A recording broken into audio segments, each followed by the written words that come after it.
Ici, Radio Clédou, c'est tout un monde entre vos oreilles. Radio Clédou, le journal, avec Sotelma Malitel.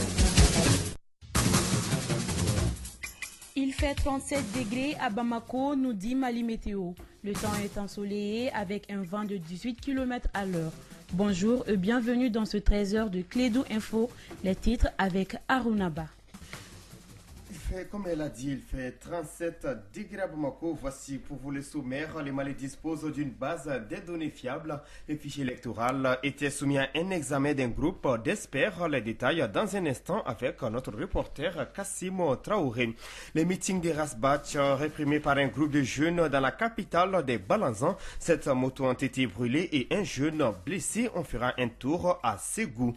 Sport, les mandats du comité de normalisation qui dirige la Fédération malienne de football depuis le mois de décembre vient d'être prolongé par la FIFA. Les mandats devraient s'achever ce lundi 30 avril.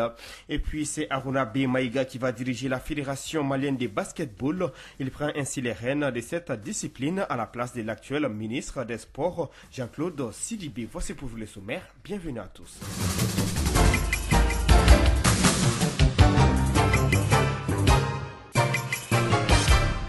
Le Mali dispose d'une base des données fiables.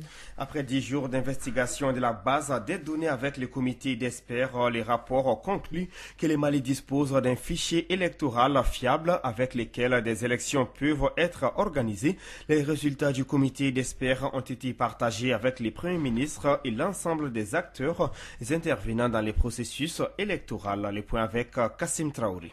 Très contesté par la classe politique malienne, surtout l'opposition, le fichier électoral a été soumis à un examen minutieux du Dr Kamel Faka, expert OIF. Nous pouvons dire clairement que ce fichier est bon. Franchement, par l'utilisation de la FIS, Automated Finger Inspection System, qu'on a au niveau du CTDEC, le risque d'avoir des doublons sur ces listes sont...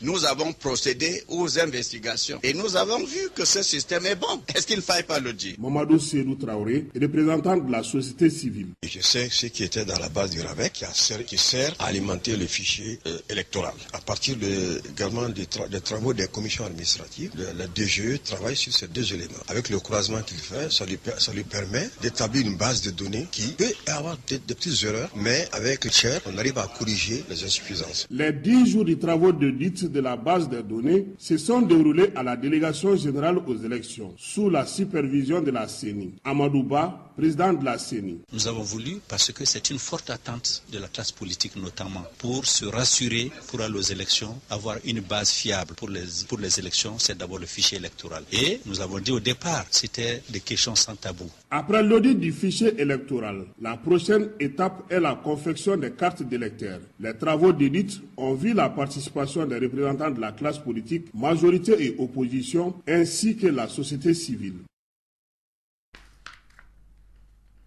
Une soixantaine de partis politiques s'engagent à se donner la main pour faire partir le président Ibeka. Sur les 148 partis politiques, associations et mouvements, 98 ont signé les manifestes de la coalition pour l'alternance et les changements au palais de la culture de Bamako. Des activistes, des acteurs de la société civile ou encore des partis politiques comme les PDS, l'URD, l'ADP Maliba ou encore les Parena font partie de ces regroupements. Écoutons Mohamed Saliatou. Il est le membre de la plateforme.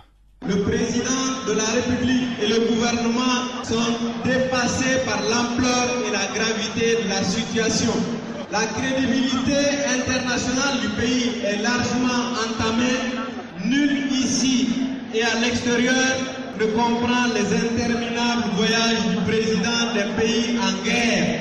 Pour toutes ces raisons, nous, partis, mouvements politiques, associations, leaders d'opinion, personnalités de toute obédience, citoyens de tous les horizons, proclamons que l'alternance est un impératif de survie et de sécurité nationale pour notre pays. Affirmons solennellement devant le peuple malien, les peuples d'Afrique et du monde, notre engagement à conjuguer et unir nos énergies et nos moyens pour réaliser de manière légale et pacifique l'alternance politique au Mali à la faveur de l'élection présidentielle de juillet 2018.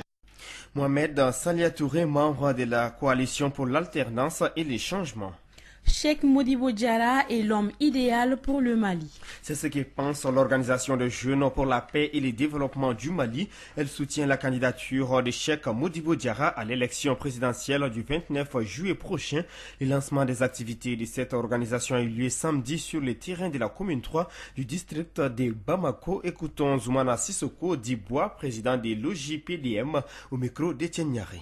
Nous sommes des jeunes des différents partis politiques. Il y a des jeunes de l'ADEMA, du RPM, de l'URD, du CENI, de Bara, de Yelema. Il y a beaucoup de jeunes, c'est-à-dire nous sommes de différentes colorations politiques. Nous avons constitué cette association et puis nous nous sommes mis à table ronde pour pouvoir échanger. Et nous avons avancé les critères et pour pouvoir choisir un candidat unique. Le choix s'est porté sur Dr Cheikh Mohamed Abdelachar Modibo Diarra. Et quand nous avons avancé l'idée de l'éducation, depuis 1999, Cheikh Modibo Diarra organisait un camp d'excellence au Mali. Il choisissait, c'est-à-dire les meilleures jeunes filles, c'est-à-dire de l'Afrique. Il finançait, c'est-à-dire leur scolarité. Bon, nous nous sommes dit que quelqu'un qui est parvenu à faire ça au niveau international, pourquoi ne pas avoir la capacité de réformer l'éducation nationale? Ça, c'est le premier critère. Deuxièmement, on dit que notre office du Niger a la capacité vraiment de prendre l'Afrique de l'Ouest en charge.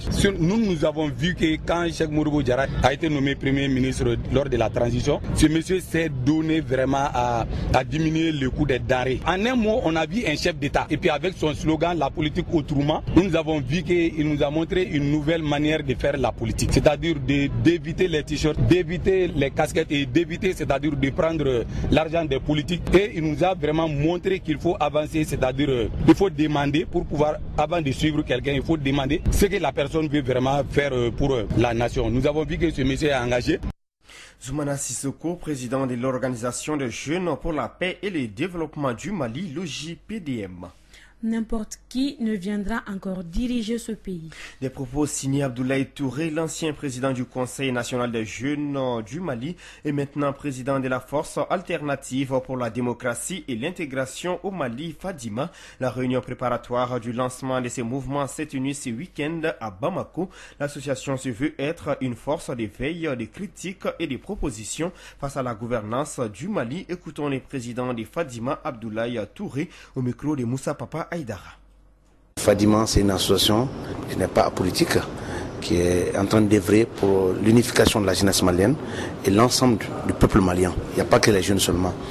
Donc dans ça, nous pensons qu'il faut se faire compter, parce qu'aujourd'hui, il y a un divorce total entre le peuple et les hommes politiques. Les hommes politiques aujourd'hui, beaucoup en ont déçu. Donc le peuple a besoin de voir clair. Et nous avons une société civile amorphe, qui ne bouge pas du tout. Donc nous pensons que l'ensemble de ces associations, de ces mouvements et de ces clubs peuvent se mettre ensemble pour une société civile forte. Et c'est cela seulement qui peut faire changer les choses. Fadima existe il y a plus d'une année. Nous avons mené des missions dans les régions du Mali. Nous sommes partis à Kaï, Koulikoro, dans la région de Koulikoro, de Mopti, de Tombouctou, de Gao. Vous avez constaté dans la salle, des délégués sont là qui ont été présentés, certains sont là. Et c'était juste une réunion de prise de contact qui nous amènera à l'organisation de notre meeting, le lancement officiel qui se tiendra au pavillon des sports dans les jours à venir. Nous sommes en train de nous organiser pour que n'importe qui ne viendra encore diriger ce pays-là. Dieu seul sait, aujourd'hui nous traversons beaucoup de difficultés, le pays est pratiquement à terre et il faudra se faire compter. Pour l'instant, notre but ce n'est pas de dire pour qui nous allons voter. Nous allons voir le projet de société dans les jours à venir pour voir exactement qui est-ce que... Mais nous ne serons pas en marche des élections présidentielles. Abdoulaye Touré, président de la force alternative pour la démocratie et l'intégration au Mali. Fadima, il est 13h09.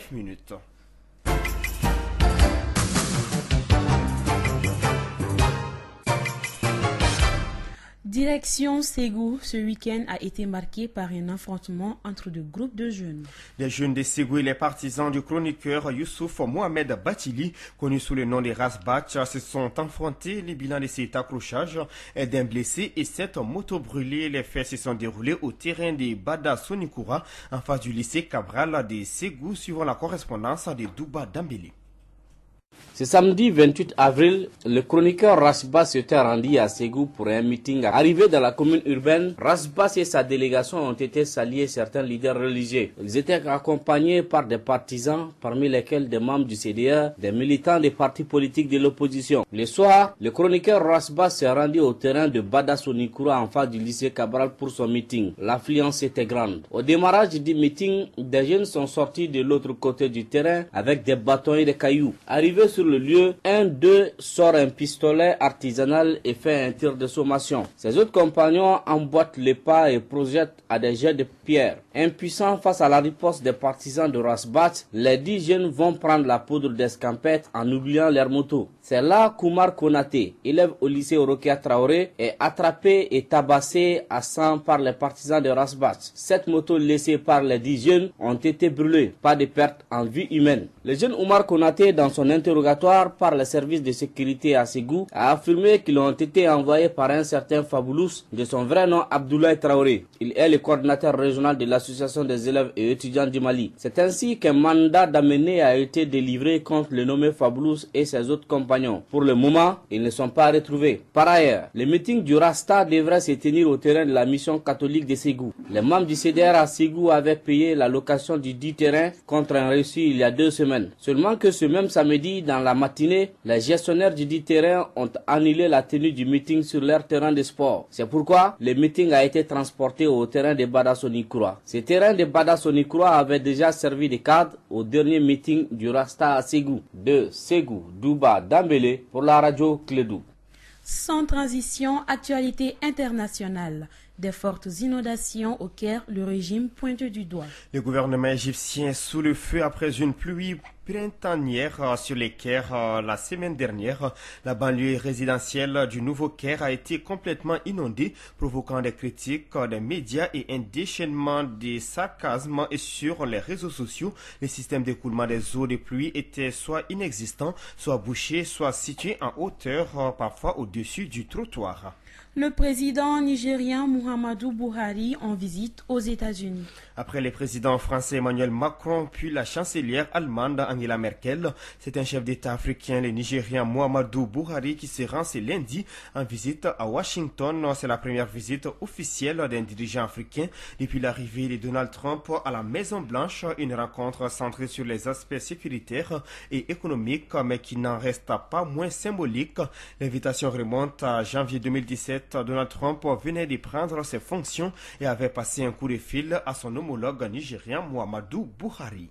Mort d'au moins 11 enfants dans un attentat visant l'OTAN près de l'aéroport de Kandahar, deuxième attaque terroriste du jour en Afghanistan. Ces enfants étaient réunis autour d'un convoi de l'Alliance Atlantique quand un attentat suicide a visé le convoi, selon des sources officielles citées par l'agence France Presse.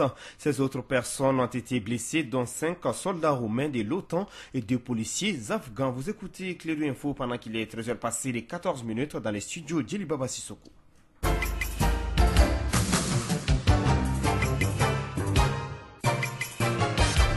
Des châteaux d'eau, des bornes fontaines, un périmètre maraîcher et 15 latrines modernes pour le bonheur de la communauté de Kandiaoura, commune de Bendougou dans le cercle de Kita. Ces infrastructures ont été réalisées par SOS Village d'Enfants Mali en collaboration avec DP World Dakar. La cérémonie d'inauguration de ces 2 joyaux s'est tenue samedi à Kandiaoura. Fanta Diakité nous en parle largement dans ses reportages.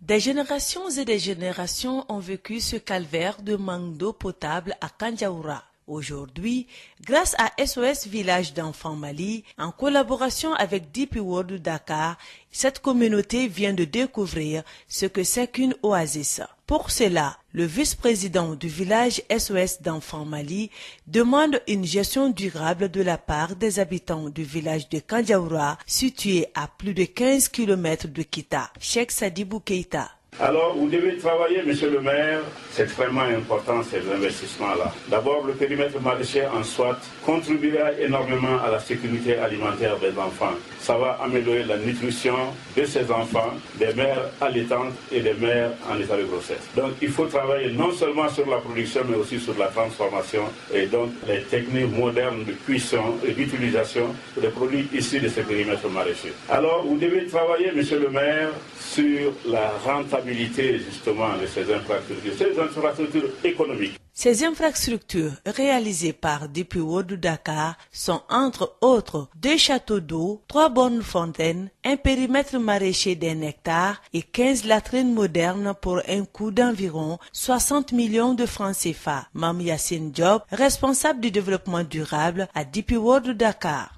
Et chez DP World, nous avons une politique de développement durable parce que c'est ce qui nous importe présentement. Qu'il y ait plus d'équité, plus d'égalité, plus de justice pour toutes les communautés. Personne ne peut être laissé en rade aujourd'hui dans le monde. Ceux qui sont à Dakar ont droit à de l'eau potable. Ceux qui sont ici au Mali, à Kandiaoura, ont droit à de l'eau potable. Une meilleure santé pour tous, de l'éducation pour tous. Donc ici à Kandiaoura, nous pensons que ces infrastructures-là vont aider déjà dans le programme de renforcement de la famille qui nous a beaucoup séduit et qui a fait que nous avons même accepté de faire ce projet-là avec le sous-programme de Kita. De plus, ce projet d'eau, hygiène et assainissement pour le programme de renforcement de la famille dans le village de Kandiaoura, commune de Bendougou, cercle de Kita, est un projet pilote. Abdoulaye Diarra, adjoint au préfet de Kita. À la population de Kandiaoura, nous leur demanderons tout simplement de bien prendre soin de ces ouvrages ainsi réalisés. Bien prendre soin signifie tout simplement bien les entretenir pour que ces ouvrages puissent servir convenablement à la population de Kandiaoura. C'est à ce seul prix que cette belle œuvre réalisée par DP World servira à nous tous. Et cela peut être l'occasion pour ces partenaires au développement de réaliser encore d'autres investissements dans d'autres villages qui sont en train de souffrir. La réalisation de ce projet communautaire a été faite avec l'accompagnement d'une expertise de la Direction nationale de l'hydraulique.